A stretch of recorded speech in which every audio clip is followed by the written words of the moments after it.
been lucky enough to direct over 20 of Shakespeare's plays, and many of them several times.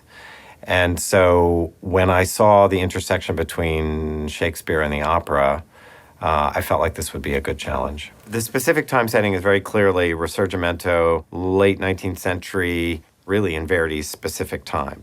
I am interested in the psychological world, how someone like Otello, through the prism of Boito, through the prism of Verdi, through the influence of Ibsen, is trapped inside of this psychological problem of his perception. What do I trust? What do I believe? Which thing is true and which thing is not true? That leads to a world of glass and stone. The engineering feats and capacity of the Met will be challenged by this particular set. It's a lot of moving sections which interlink and form different kinds of rooms. There are these series of walls, so it has all the epic grandeur that one would expect from a traditionalist who comes to the Met. It feels 19th century. The walls are quite epic, they're quite solid, they're quite large, and they form different spaces in which the piece can happen, and they interlink. But what's interesting is you can go inside the wall or be behind the wall and still be perceived in the piece. And it moves from a very epic opening with this phenomenal chorus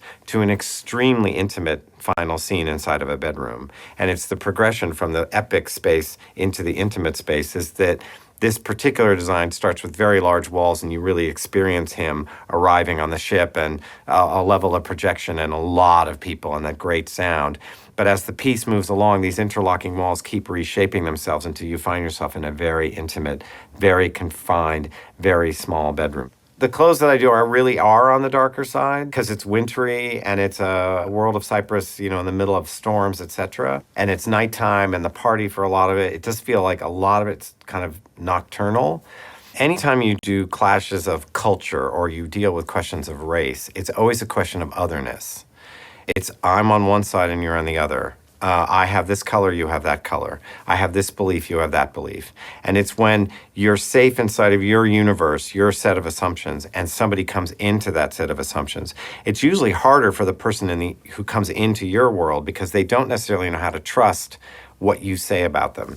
So I think that the influence of pure race, the assumptions of pure race are less the problem of Verdi than they are of Shakespeare. Shakespeare kind of deals with that a bit more concretely. It's a bit more like openly racist text in that sense. Verdi's more concerned about what do I believe and not believe. Well, I've had a little bit of time with Antonenko, and he's amazing. He learned the part by spending 2 years with Riccardo Muti being taught the part. So he has a deep, deep understanding of Verdi and a capacity for the nuances of this character in a way that very, very few singers in the world, maybe nobody in the world has, and that's pretty extraordinary. I was lucky enough to work with Sonia Yancheva last year. She's just spectacular. She's unbelievably beautiful, pure sound, and a great gracefulness as an actor, and extreme openness and vulnerability. Giaco is somebody who I've seen here in Rigoletto. He has the kind of extremely ferocious masculinity that I think is very good for Iago. If you look at the history of theater in general, the achievement of the Renaissance is to elevate certain stories, particularly the four great tragedies, to a level of accomplishment and voice that hadn't been experienced in Western literature. And when Verdi and when Boito took this form and applied it to the level of tragedy that was accomplished by Shakespeare, I tend to believe that the entire capacity for tragic expression was elevated again and brought to a higher level. So that in this particular opera, you have something that magnifies Shakespeare even more and has a larger capacity for the dimensions of the tragic character through voice.